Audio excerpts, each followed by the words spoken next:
Usted, senador, tiene la palabra. Carlos Fernando Galán, por Cambio Radical. Va a hablar todo el tiempo, senador, ¿cierto? Entonces tiene todo el tiempo. Muchas gracias, presidente. El tiempo de Cambio Radical lo vamos a compartir con el senador Germán Barón, que va a hacer, entre otras cosas, unos comentarios y va a presentar unas inquietudes a nombre de la bancada en relación con los no combatientes, con los terceros no combatientes. Eso lo va a presentar él. Yo me voy a referir a unos temas generales del proyecto y en general de lo que se ha discutido hoy, y también me voy a referir a algunos asuntos puntuales que me parece deben quedar aclarados en la discusión que estamos dando hoy para poder proceder a la votación. Pero antes de eso, presidente, yo quisiera decirle que ojalá el debate se dé con tranquilidad, con calma. Yo veo disposición de parte suya, presidente, para darlo así.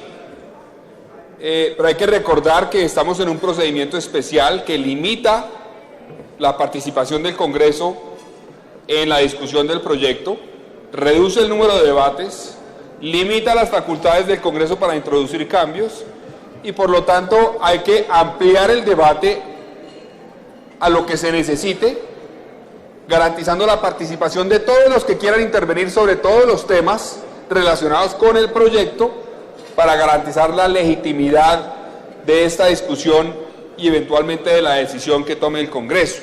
Así lo dijo la Corte, entre otras cosas, y llamó la atención ya de que al restringir la labor en cierta forma que cumple el Congreso, al delimitarla con el fast track, debe entonces garantizarse la mayor discusión, el mayor consenso, la mayor participación para la legitimidad del mismo. Dicho esto, presidente, pues yo me quiero referir inicialmente a los temas generales que han mencionado algunas bancadas sobre, en general, el proceso de paz y en particular este que es seguramente el corazón del proceso de paz en lo relativo al paso del conflicto armado a la construcción de la paz. Estamos en un país donde evidentemente, y lo han dicho ya varios líderes de nuestro país, ha habido muchas etapas de violencia y hubo una etapa, por ejemplo, de enfrentamiento que usted mencionó, senador Zerpa, entre liberales y conservadores, que fue resuelta vía Frente Nacional. Se resolvió en cierta forma. De esa forma se acabó ese conflicto, se repartieron el poder por partes iguales y eso ayudó a que una etapa de violencia muy grave que generó centenares de miles de muertos en Colombia terminara. Pero abrió otra puerta y es que generó una democracia limitada, restringida, que no permitía la expresión de todas las posiciones del espectro ideológico. Y eso fue lo que llevó al surgimiento, obviamente, de la guerrilla y de las guerrillas en general. Hay quienes dicen y han dicho desde el lado de la derecha que en Colombia no hay un conflicto, que hay una amenaza terrorista y que no hay razones para que un grupo guerrillero se haya levantado o se siga levantando o esté todavía enfrentado al Estado porque hay una democracia que funciona, y eso tiene elementos interesantes de verdad, pero también tiene elementos que deben llevar un análisis más profundo.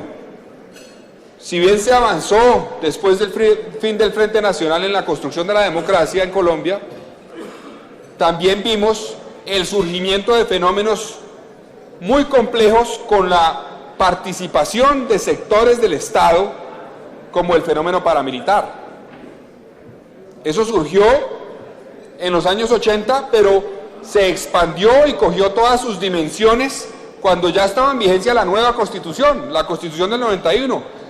El, digámoslo así, momento cúspide del paramilitarismo en Colombia surgió cuando ya estábamos bajo esa Constitución. También es cierto que ese fenómeno paramilitar surgió en parte por la debilidad institucional, por la ausencia del Estado, pero también surgió obviamente por un interés de defender negocios ilegales, por el interés de defender el narcotráfico y otro tipo de mercados ilegales, mafiosos, en diferentes sectores del país. Fue una combinación de factores que generaron eso. Entonces, hay que tener en cuenta de dónde venimos, porque a mí me preocupa mucho que hay generaciones nuevas que en cierta forma no tienen interés en develar las razones y el origen del conflicto armado colombiano, saber qué fue lo que pasó desde los años 50, 60, 70, para llegar a lo que tenemos hoy. Y eso es fundamental para entender por qué este proceso del presidente Santos valía la pena apoyarlo y hacerlo. Valía la pena apostarle a acabar el conflicto por la vía negociada.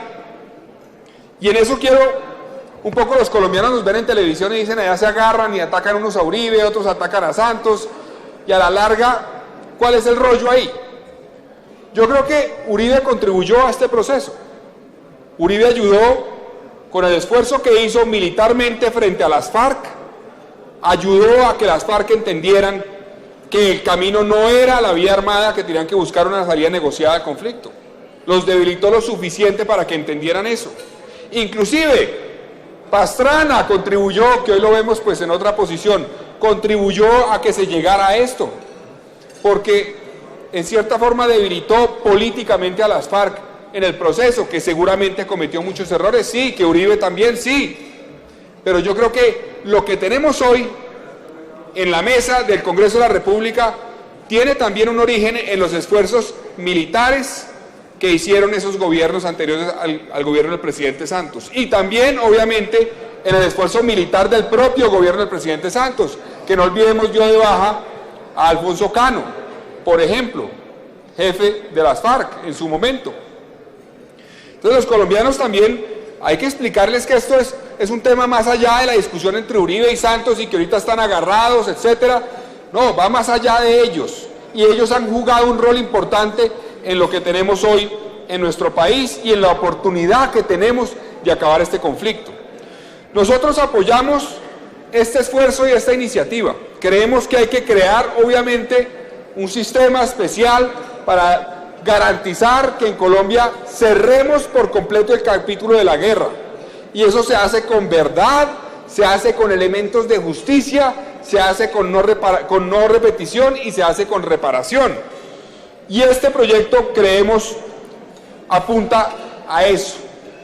Ha habido correcciones, senador Roosevelt, usted pues lo tiene más claro que nadie. De los planteamientos del fiscal general que está aquí, que nos acompaña, por ejemplo, se incluyeron muchos en las discusiones previas a esta plenaria. Creo que en la Comisión Primera del Senado, solamente en esa comisión hubo 13 modificaciones. Con gusto, senador. 3 minutos más. A mano al senador Barón sí está. 3 minutos más. Entonces, por eso acompañamos este proyecto, pero queremos aclarar algunas cosas. Un tema que nos preocupa y que me preocupa a mí en particular es el tema de la responsabilidad de mando. Yo creo que ese tema todavía no está completamente aclarado y espero que en la discusión que vamos a dar hoy se aclare. Y me refiero en particular, obviamente, al artículo 23. Y yo creo que la pregunta que nos tenemos que hacer es un caso específico donde la Corte Penal Internacional establecería una responsabilidad de un jefe militar según su criterio, con las condiciones que estamos planteando, senador Roosevelt, en el artículo 23, en lo que tiene que ver con el área de responsabilidad asignada, etcétera. Con esas condiciones existe la posibilidad de que un caso así, donde la Corte establecería responsabilidad, en el caso nuestro no habría responsabilidad, porque no se cumplen esas 4. Yo creo que esa es la pregunta que nos tenemos que hacer, y que se tienen que hacer los militares, porque si existe un caso de un jefe militar al cual los criterios de la Corte podrían llevar a responder, pero con las condiciones que se plantean en este artículo, podría salir librado, tranquilo, pues estaríamos limitando la justicia en los términos de la Corte Penal Internacional. Esa es la pregunta que hay que hacerse, senador Zerpa.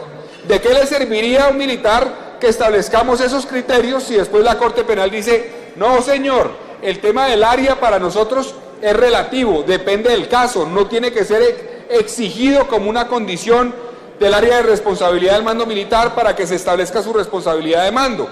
Y entonces, ¿qué pasa con estas condiciones? Estaríamos poniendo limitantes que seguramente llevarían eventualmente a que la Corte Penal Internacional activara su competencia y entrara a vigilar eso. Yo creo que aquí existe todavía esa duda, no está claro. Se habla obviamente de la explicación, del tema de la responsabilidad en lo que tiene que ver con el mando y control para los militares y de la autoridad y control para los de facto, digamos, grupos ilegales. Y eso nos lleva a la... Termine, senador. Lleva a la otra pregunta, es ¿por qué no se menciona en este proyecto la responsabilidad de mando que está en el acuerdo de paz relativa a la guerrilla? ¿Por qué solamente a los militares?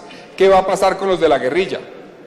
A mí me preocupa, por ejemplo, le dicen a uno no, la teoría de Roxin, que conoce muy bien y ha mencionado en este congreso el senador Velasco, pues no va a aplicar, por ejemplo, a la guerrilla. Entonces uno dice, bueno, pero entonces los comandantes de la guerrilla que impartían una serie de instrucciones de comisión de delitos para sus eventualmente subalternos, pero no controlaron la acción específica, no tuvieron la posibilidad o de saber o de controlar una acción específica delictiva de sus subalternos, ¿no van a responder por esos hechos? ¿O sí van a responder por esos hechos? Si eran acciones sistemáticas que generaba la guerrilla, que producía la guerrilla, a mí me preocupa esa limitante en la teoría de Roxin, en lo que tiene que ver con las FARC y con los grupos ilegales, porque ya hay jurisprudencia en Colombia, como el caso de Machuca para el ELN. Entonces, ¿lo vamos a limitar en el caso de las FARC?